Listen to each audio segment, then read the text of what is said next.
Welcome to the Society Pod, a podcast for entrepreneurs, marketers, and leaders. Here's your host, Jessica Yarmy. Hey there, everybody. Welcome to this week's episode of the Society Pod. My guest has spent his entire career in the fitness industry, working in roles in fitness, in operations, in sales and business, even across some of the biggest brands in the space. He's currently the Senior Director of Fitness, Business, and Operations at 24 Hour Fitness. Welcome to the show, Raphael Konforti. Thanks for having me, Jess. Good to chat with you again. I know we've had a long history together working into some different brands. It's great to catch up. How do you introduce yourself these days? I guess my fun fact, I did have a job outside of fitness, if you believe it. I was a cashier at CVS at one point, but my first real W-2 job, you could say. I'm somebody who's just super passionate about fitness, about the industry. Was not always somebody who was destined for fitness. I wasn't super in shape. I wasn't that athlete. I was on the total opposite side of the spectrum. Fitness did a lot for me personally. It did a lot for me physically, mentally, career-wise, and personal training as an awesome job in college. Fell in love with it and just continue to find opportunities to grow. But I think at heart, I'm a coach, I'm a trainer, and I just get to help other trainers and coaches be at their best and provide some experiences for people who are joining our gyms. I did not know you had that CVS job. I apologize for leaving that out. If you could drop your extra care card number into the chat, then I'll be able to share your CVS discounts and save on the packs of gum that I buy from CVS. That would be great. You are new to this role at 24. So as you were looking at potentially joining their team, what got you excited about joining 24 Hour Fitness? What got me excited is, like I said, I'm very passionate about fitness. And if you look at the coaching tree, the history of fitness, so much of it comes from 24 Hour Fitness. So many of the great minds, so many of the great ideas, so many of the successes in the industry that have turned into vendors, that have turned into certifications, leaders at all these different brands. So much of that history came out of 24 Hour Fitness. And there's just an amazing legacy of results, of fitness, of coaches, of group acts, of group training that just excited me to be a part of something that has such a strong history, but also be able to take that history and pull it forward into the future, pull it forward out of the post-COVID era. I love that you use the analogy of like a family tree, because I started in fitness with Gold's Gym, and I feel the same way about Gold's, like going to URSA events or the HFA events now. The team that has grown from Gold's and gone on to do other things is just phenomenal. You and I connected at UFit, and I feel a little bit the same about our UFit family, where, everyone's kind of just gone on in their own unique directions. JJ obviously is at Orange Theory now, and I had him on the podcast previously. And I still connect with Kristen Poulton here in Dallas. I think fitness in that regard, that's my favorite part of the fitness industry, is just the family trees that you're a part of and just how people stay connected through the years. It's so true. I think a lot of industries are cutthroat and everybody's against each other. And I think the cool part about fitness is you always are drawn to fitness probably for the same reasons of you want to do work that's meaningful. You want to actually help people change their lives for the better. So while there's definitely, there's competition, there's also that we're all trying to do the same thing and we all have the same mission at heart. Everybody knows everybody. I think maybe one phone call away, you could find out something about anybody in fitness. So it's a really small, very tightly networked. So I think it always pays to have great relationships in fitness. For sure. I worked with Jeff Na from 24 when I was at Gold's. And then I think a lot of the 24 family is living at Exponential now. It doesn't have that element of cutthroat because I think everyone realizes at some point you're going to cross paths again. Why burn a good bridge? But as you think about 24 now, you've been there almost a year. What do you think differentiates 24 Hour Fitness from other big boxes? My answer changes the more time I spend at 24. Initially, when I was there, there's obviously some things with facilities and really being part of that traditional mid-tier. And you've got pools and you've got saunas and you've got steam rooms and you have some amenities that other gyms don't have. But as I spend more time, I think it's maybe not noticed from the customer perspective, but from a competition standpoint, from a leadership standpoint, I'm constantly amazed at the anniversaries that are being celebrated of 20 plus years at 24 Hour Fitness. I think there's a lot of people who spent 20 years in fitness, but the amount of tenure, experience, and passion that have seen all these different waves of fitness at 24, I don't know if there's another brand out there that is constantly celebrating a 20 plus year anniversary that have had experience. And we're talking general managers, we're talking trainers, group X instructors, corporate roles. So across the board, not just the founder. That's crazy duration. I'm thinking of the Golds family, and I know that there's definitely that dynamic in Golds too. One of the fun things, just because Golds is like a franchise, also corporate and franchise, is like some of the employees are moving between sides of the business, like going from corporate to franchisees even. And that's fun to see, just where like people see the business from multiple perspectives. And I think that's one of the things that's interesting about your experience is just you obviously have like the fitness side and like the fitness roots, but now it seems like you're kind of in these roles that allow you to plug into the business on a broader level. What are you covering in your new role at 24? Everything, I think, is the easy explanation of it. Anything that touches fitness, I'm involved in. So I always use the analogy of the three-headed dog, three-headed monster. If you ever watched Harry Potter, there's that three-headed dog. And I think fitness is the same. You got personal training, you got group training, you got group X, and it all comes back to the same body. A lot of those people do a lot of that work. Anything from a personal training business standpoint, optimizing the business, thinking about long-term strategies to the recruitment, the development of our trainers. Same thing for group X. What formats are we looking to innovate on? And what's the member experience like? Testing new products within group training, within recovery, within, even we did some work around GLP-1 workouts for our app. So really anything that's truly fitness, as well as all those business lines, I intersect with. So I think I've been fortunate in that the very first management position I got in fitness, assistant fitness manager overseeing personal trainers, I went in so all about the business. I was studying business and it was all about, I'm going to optimize labor. I'm going to drive revenue. I'm going to drive results. We're going to send LTV and all these things. They kind of came back and said, well, we need somebody who can actually make the trainers better too. And then I leaned really far into education. So I've always been on both sectors. I think what I love about the role and my responsibility is I get to do the work of how do we improve the experience for our coaches? How do we improve the experience for our members? And then how do you parlay that into an actual business result to show that that time, that effort, that investment is actually getting a return, where I think that is often disconnected. And it should be the thing that's most connected, right? Like high quality trainers, high quality results, high lifetime value, high revenue. Like all of those things should be connected. I agree with you that they often kind of sit in separate conversations, even inside some businesses. We're recording this in January. We're in resolution season. I'm sure you've been talking about this moment on the calendar for a long time. What did 24 Hour do differently this year to make sure the resolution season went well? Specific to fitness, there's a lot of optimization that we did around how we're bringing our trainers on board. So we brought in, a team that we dedicated to trainer education, trainer development.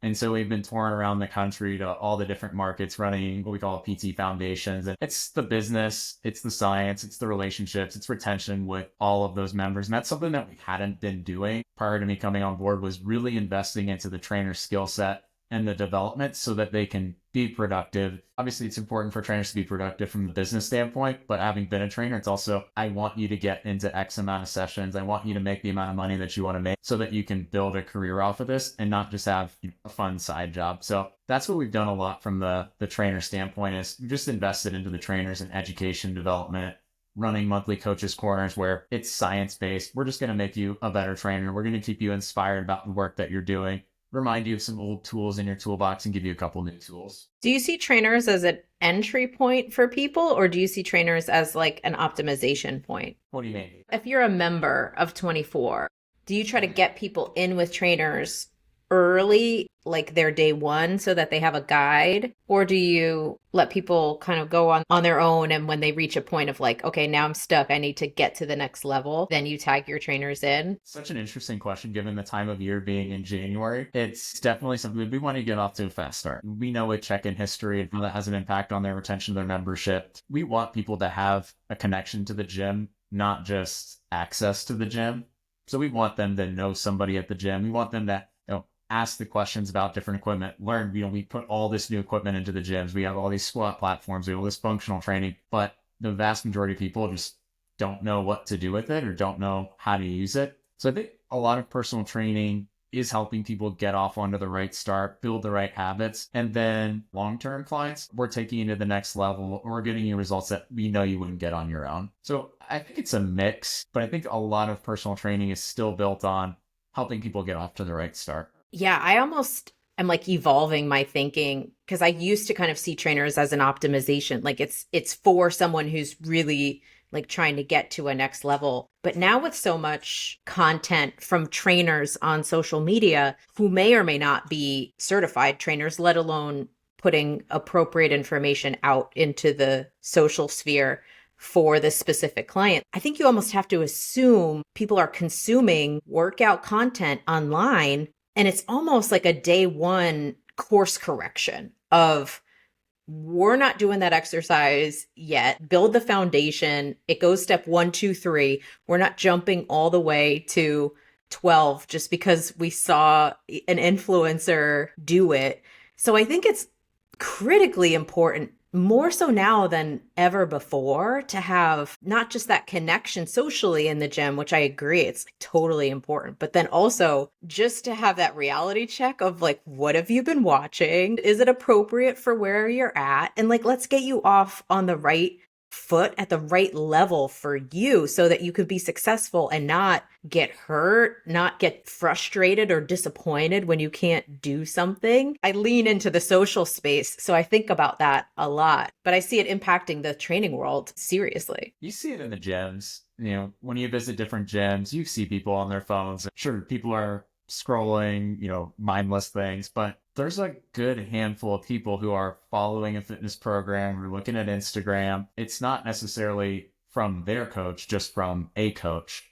So you see people are out there, they're looking for information, they're looking for solutions, they're looking for a voice that resonates with them, which I think is a great part about having lots of different trainers is you might have the right science, the right program, but it might not be coming from the right voice. So matching people up with the right personality is huge. There's so much information out there, which is awesome. I think we see more people doing dynamic things in the gym. Honestly, I think that's where a lot of this squat platform craze came from, was it was built on social media. Of course, trainers have been saying strength training is great forever, but that really came as a social media thing where it looks cool to be in a squat rack. It looks cool to film yourself in a squat rack. That's inspired people to start training lower body, and that's influenced a lot of the purchasing decisions for gyms, certainly. I think it's finding the embrace of that with the members is, what do they want to do? What do they need to do? And that's ultimately what a trainer is always balancing is wants and needs.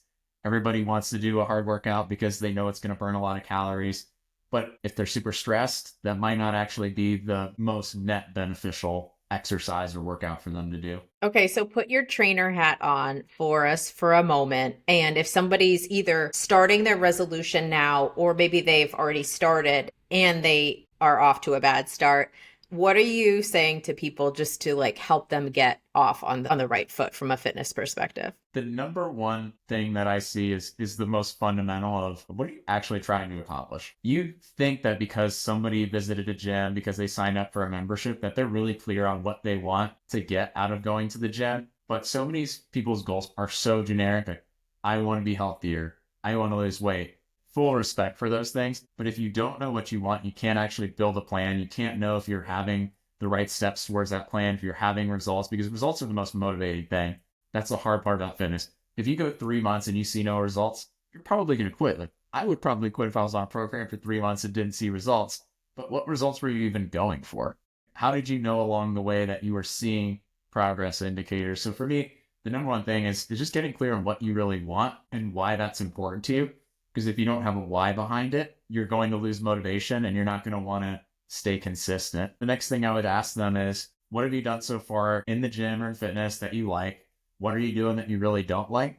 Let's stop doing the stuff that you don't like. Let's just find more of what you do like so you can enjoy this as much as possible. And I think like having a buddy sometimes like adds to that enjoyment, where it's like social time plus workout time to help you stay with it. Did you make any resolutions this year? I've beat up my body a lot with training when I probably shouldn't train. It's like, do as I say, not as I do at times. So I've got a couple of just corrective exercise things, some tight muscles that I'm working through just to get my body 100% instead of 90% as I look for some triathlons and things to do, that I'm not grinding through discomfort and having to do all this corrective exercise before to get my body right. But you finish a training session and your body's tired and sore in the right way and not the wrong way. I didn't know that you did triathlons. Are you signed up for one in 2025? I'm not, because I know if I did sign up, I would force myself to start training and skip all this corrective exercise that I've been telling myself I need to do forever. I'm not allowing myself to make that commitment until I get my body right. Otherwise, I'm going to get off my program. The aspect of the gym that I'm enjoying the most right now is like I would put under like a rage lifting kind of header. I really don't want to do anything else. I don't want to do the corrective exercises like you're saying. I don't even do cardio. I really don't stretch. I've just been in like a year-long bulk phase. I'm just eating creatine gym. That's all we're doing is just like going after PRs. It's like you go through seasons. What is speaking to me at the moment? And so maybe we'll get off of that season, but that's the season that we're in right now. Looking at like the fitness industry in general, what are you kind of most excited about? I think what I'm excited about is how the shift in fitness and how people absorb their fitness has come into life. So we were just talking about enjoyment earlier. And it used to be that there was just one or two ways that you got fit. You come to the gym, you do 20 minutes of low intensity cardio, you go lift weights, and that's a fitness program. And that was what 90% of people did. I think what I'm excited about is people are more open to trying other things. Yeah, I know you got a big background in boxing and other things. Like we're trying out boxing classes at 24. We're adding those types of things in. We're trying in hybrid training similar to High Rocks. So selfishly, as the fitness nerd, you could say, is I'm excited that we're able to bring all these things that from a trainer perspective, people love doing, and we're able to bring it to the public, and that there's actually a demand for it instead of this supply that everybody in fitness knows that this is going to be huge, this is going to be great, but there's not a demand for it yet. And I think now we actually have that demand coming from the other side where we can actually innovate a bit and we can diversify offerings, have them be successful long-term and not just a one-off. Are you guys getting into the recovery space at all, or are you kind of staying away from that for now? We're definitely getting into that, especially in 2025. We're looking at some different recovery spaces with different modalities. And we're also incorporating it into trainer education, development, looking at our training programming and making sure that there's the right mind-body selections. But I think for me, recovery is different than what people think about at the gym. There's compression therapy, there's percussive therapy, there's massage. All those are great. I challenge people to think more of recovery as holistically, and not just the physical recovery, but the mental recovery. And how are you programming your workouts to reduce your overall stress when needed? When you're feeling great, have the proper physical stress on there to actually get results. Stress plus recovery equals progress. It's not just checking a box of there's some cool recovery tools, but how is this actually influencing your results and your overall well-being? I love that approach. As people, we tend to go to the not extremes, but we tend to focus on the things that bring us the most enjoyment. And for some people, that's the recovery, more chill kind of programming. And for other people, it's the more intense side of things. And if you stay in one aspect for too long, it honestly ends up messing up your body in some way. You can overdo just about anything in the gym. Having a balance, it doesn't even have to be a 50-50 balance, but it just has to be a somewhat of an attempt at balancing it all out to get the best results, I guess. It's just teaching people to be aware of their body and understand their body and how it fits in. All the digital tracking is great. You get HRV scores now, you get sleep scores, but there's times that I wake up and I look at my score and I know that wasn't my score. I know I woke up 3 times last night. I know I didn't have excellent sleep. And I think people see that. And so I always challenge people to just have true awareness of it and not just rely on data to tell you everything. I know there's the new series out there that Don't Die on Netflix, which is all algorithm based and everything's a computation. But bodies have been around for a long time. Your brain is really smart. It's doing a lot of things without you even knowing it to try and balance that out. So eventually, if you ignore all the signs of recovery within your body's going to force you to stop. Even if your data is telling you can keep going, you know your body, and that's just finding that balance of, can you push a little bit more? Or do you really just need to prioritize other modalities where you can still move, you can still feel great, but you're going to actually feel more energized next week? versus less energized. What an important role for trainers to sit in also, where everyone has all of this data at their fingertips, whether it's online workouts or whether it's their Strava or whether it's their MyFitnessPal and their nutrition, their macro breakdown, or it's their Aura Ring. Like we all have these tools, but yet we're all more obese than ever. You can make an argument that society as a whole is less healthy than ever before. As a trainer, you really need to be aware of all of those different metrics coming in and almost like help people translate it to say, okay, yes, you're under your calorie goal, but then your sleep is bad or your lifts have been lower. There's more need now to have a guide through this crazy like fitness forest of like all this different information, all the different workouts, everything that's out there, but like help me translate it. Give me a personal plan. Yeah. And on top of all the information, there's all these very influential people who tell you how to interpret that information. And there's all this conflicting information. The one that is just constantly in my face from triathlon is what really is a zone 2 cardio, because everything is all about zone 2 cardio to build your endurance. And there's so many conflicting opinions about it. But then they really tell you at the end of the day, to just use the talk test. It's like all this science just to say, well, just talk to somebody and see how hard it is to talk. Sometimes you just got to use some common sense along with this data. But to your point, with all this information available, I think even how you interpret personal training has changed, where you used to call everyone a personal trainer. We've even shifted it to now a coach, because you're not just training somebody, which implies the exercise in a gym. You're coaching them to the results, which is holistic. It's your diet, it's your stress, it's your recovery, it's your lifestyle, and it's your exercise. So whether you want it or not, as a coach, you're going to have to explain the holistic element and not just exercise somebody for an hour. Yeah. And I feel like it's different now, even than it was 5 years ago, of how you program for people. 5 years ago, you could get away pretty well as a trainer with just a bodybuilding split. That was still pretty common. It drove me crazy. It's still to this day for somebody who wants to lose weight. If we're really just going to do arms today, I think we could find something more effective and more efficient than that. But now it's definitely shifted more to programming is more holistic. It's more full body. It's more integrative of multiplanar movements, different pieces of equipment, where before it was a little bland. So we've gotten spicier now with some programming in a good way. I love it. The other thing that I love about your background is you have spent a lot of time writing content for the fitness industry.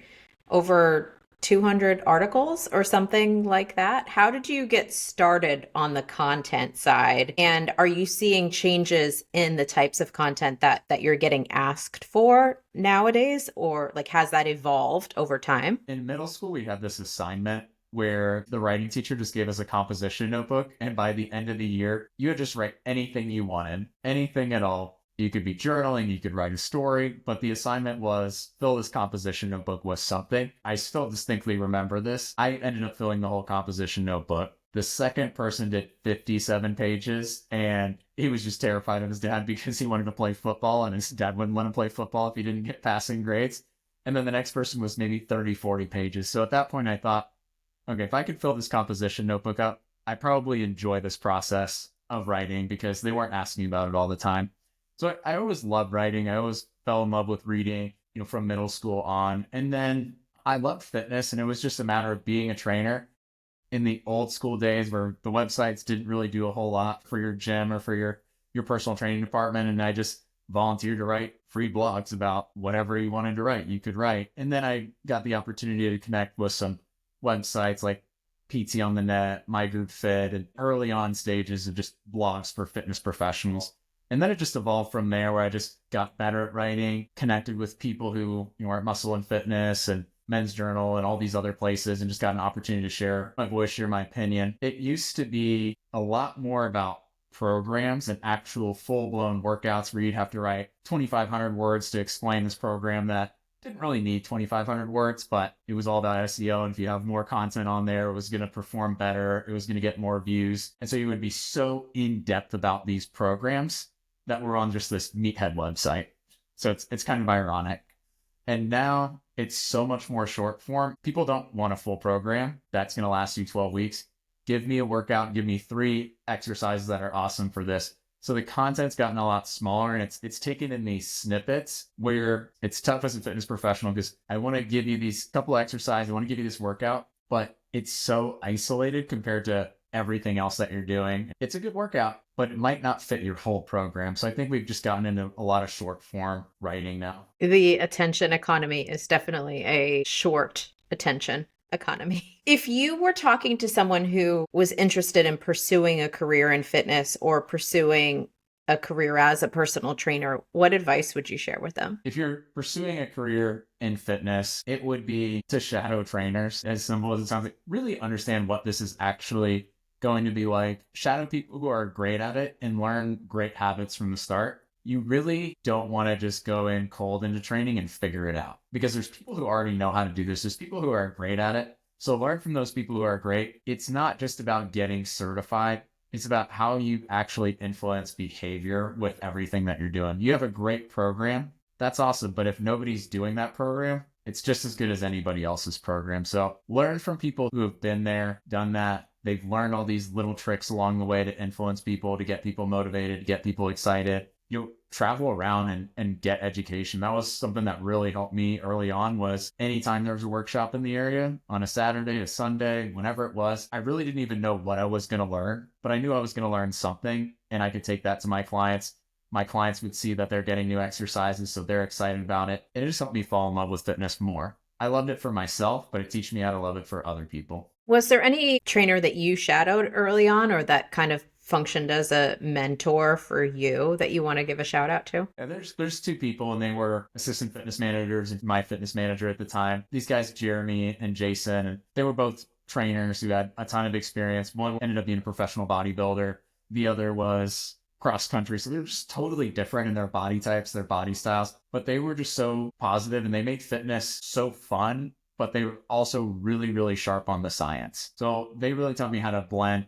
They really know what they're doing, but they're also making it really fun. That really influenced how I decided to train people and how I've tried to help other trainers get better. I love that, because I think if it's fun, people will stay with it longer. And I think there's a definite correlation between like fun factor and results. You obviously started out as a trainer, which is a fairly individual kind of path. And now you're a trainer of trainers and you have a team and you really are in this leadership role. How would you define your leadership style? It's cliche, but I would say it's servant leadership to a large extent, where I'm always asking people, what do they need? What do you need to be more successful within your role? What's getting in your way? What ideas do you have? Let's talk through those. Let's find a way. So I definitely lean into that side of I work for you to some extent. And then over time within fitness, so results driven, not personal fitness, but business is so results driven in fitness. Just being able to set really clear expectations of what success looks like and what the steps are to get there.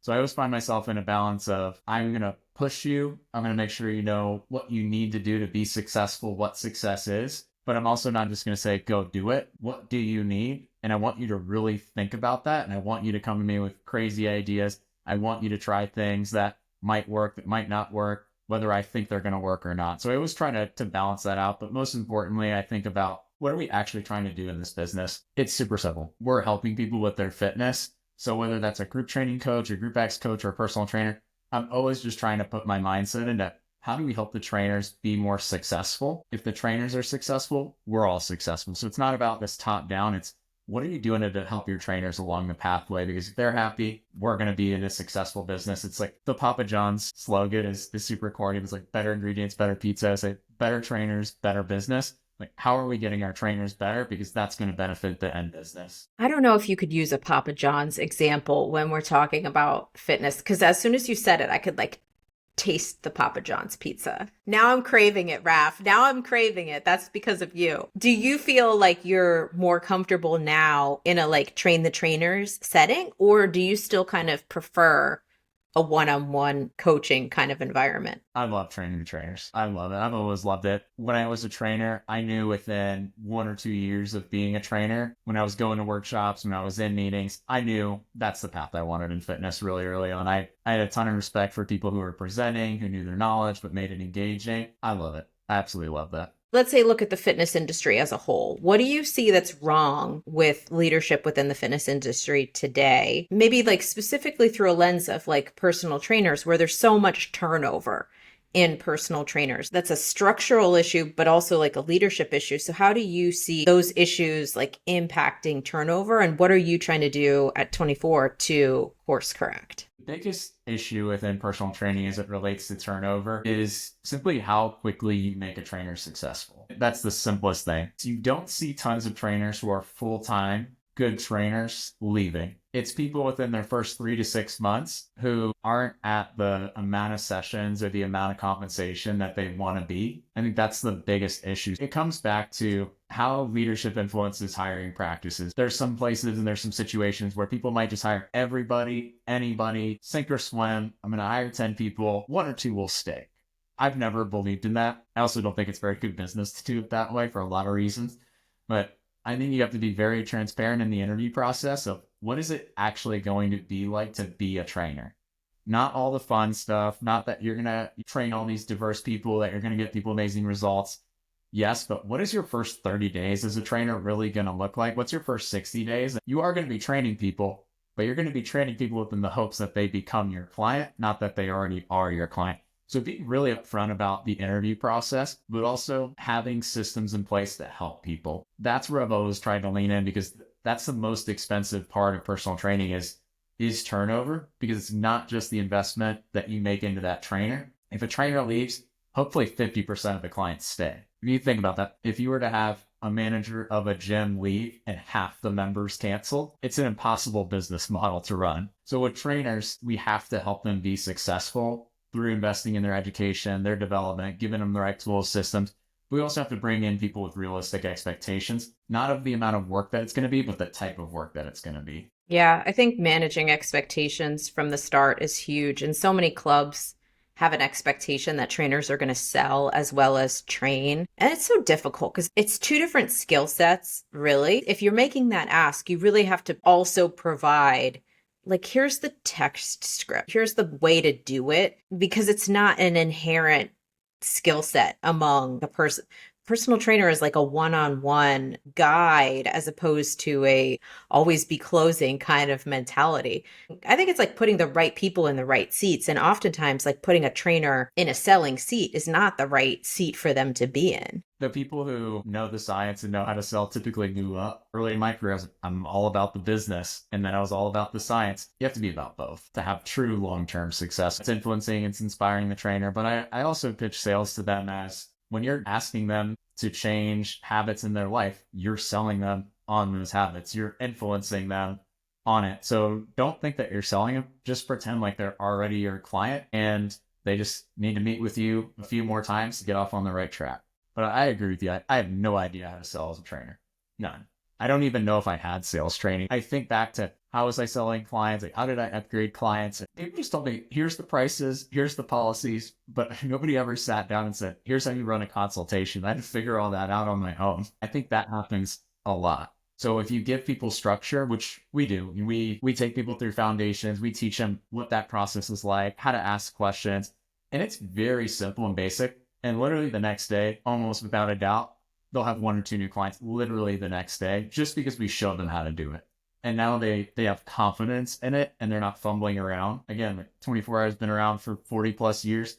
Definitely gotten a lot of people started on their fitness journey. There's a science to it and there's an art to it, but you have to actually teach people how to do it. You cannot expect them to just go out on the floor and get 10 phone numbers. That's a unicorn. Yeah, I think it's like having a structure around the personal development even. I know you're huge on personal development, and I know you're constantly either taking a course on something or reading something. What are you working on right now personally? Right now, personally, there's a couple books I've been reading a little bit off of what you might expect. So I just finished up a book called Hook, which you might be familiar.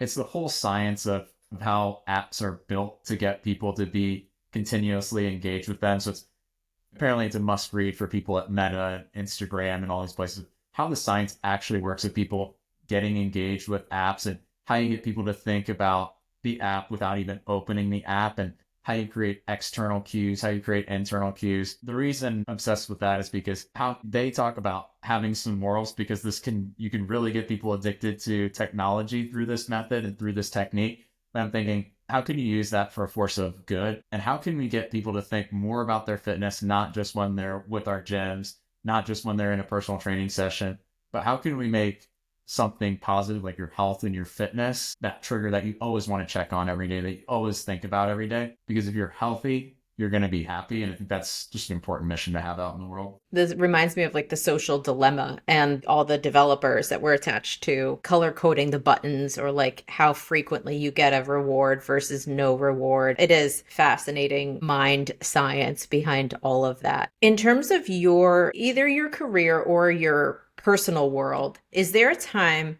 that you look back and you're like, I was definitely in like a setback season? And how did you navigate your way through that setback season to get into like a comeback mode? The hardest part of my career, thinking about the business side, was absolutely coming out of COVID. For several years, I'd been more back on the science side than I was on the business side. You got the opportunity at UFIT to oversee 45 locations for personal training sales. I was always the science guy. I was always working with the personal trainers to help them become better trainers, but I was not managing the daily set show close of fitness and the daily sales rigor that went within it. Not only that, but there was no process in place. We came out of COVID, it's like everybody forgot how to do everything. All of a sudden, nobody knew how to run a fitness assessment anymore. Nobody knew how to talk to new memberships about having a fitness assessment. And it was just this absolute total rebuild. We had to rehire tons of trainers. We lost tons of master trainers that went to different careers, what have you. We lost fitness managers, and we just had to completely rebuild all the people and all the process. And we were coming out of a chapter 11. So the fire was lit of accelerate revenue now. Nothing is too fast at that point. So it's this really challenging distinction between I'm stepping into a new role that I hadn't been in. I'm trying to rebuild the people. I'm trying to rebuild the process. And we've got this pressure of coming out of an extended closure, coming out of a chapter 11. And there was definitely multiple months where you don't even want to look at your percent to goal. It's just, let's just try and be a little bit better every day. That was definitely the most challenging part of it. And I think what I ended up finding is it's just the same thing as always. It's like invest in your people, believe in your people, focus on the process, teach the process. Did the grand tour, retrained everybody, be re-inspired, reset expectations. And it was really a big mindset shift of, I have the mindset of it's possible, but a lot of the team didn't have that same mindset yet. They were stuck in, it's still COVID. Nobody's interested in training. The gyms are slow. Like, we have social distancing, all the reasons that you can't do it. And so we really just had to shift the mindset of 60, 70 leaders, hundreds of personal trainers of we're back and we're going to be successful. Here's how we're going to do it. So that was definitely the most challenging piece. And then we ended up having a huge success as we went into the new year, hit all our targets, hit all our goals. So super proud of that because that was a tough grind for several months. I think it's that old adage of if it doesn't kill you, it can only make you stronger. As I look back at the COVID years of like, how the heck did we make it through that? You just do. You just dig in. And now if I did that, what can't I do? You know, you just have this like invincibleness to any challenge that hits your plate because it's small in comparison to coming out of COVID or even navigating through COVID. Like nothing is going to be as big as that was of a challenge for us in the fitness industry. The ones who are still standing as the industry has navigated it definitely have this like extra battle scars for sure. It's so true. It tests you. I told myself similar to what you said it's going to work it. You know, stress is good because stress is going to make you better. Like I said earlier, it's stress plus recovery is your adaptation. We're getting stressed. I'm just going to figure out how to recover for myself. So exercise was super important to me at that time. If you can get through that, it's hard to imagine something being more challenging, and it's hard to rewind and put yourself back in that seat. Like, could I do that again? Well, you did it one time, but it's daunting to look back at what the task was and what it took to get out of that. But I think it's similar to what you're saying is everything is so relative to that now. You think about challenges, you think about problems that pop up on a daily basis, a monthly basis. And now my tolerance for stress, my tolerance for challenge is so much higher that no problem. That's not a big deal. Let's just handle it, move on, and keep going. Yeah. And it's proof that you could do difficult things. I think we all need those kind of reminders that I did that. Congrats to you. You did that. Is there anything that you're working on right now that you need help on, that you want to kind of put out into the world? What are you looking for these days? That's a great question. What am I looking for help on? I think as an industry, I think we're still rebounding to some extent. There's different places where we're opening new locations, but we still have a lot of people who used to be in the fitness industry that have a passion for it and left for whatever reason. I think we need those people back in the industry. Those are people who experience so much, who help so many people, and they left fitness. I think people are starting to look and say, okay, I kind of want to come back, but let's say come back to what your passion is. Like, I think that's what we can do is we still have more people to help than ever. Like you mentioned it earlier, more people are out of shape, more people are obese. We still have so much work to do. And there's people who were passionate about it and for whatever reason, had to take a different course in life. And I would just ask for those people, let's come back and let's help this mission. Let's get it back on track because we've gone to extremes. There's more really fit people. There's more really unhealthy, unfit people. And we got to bridge the gap between those two. And I know there's people out there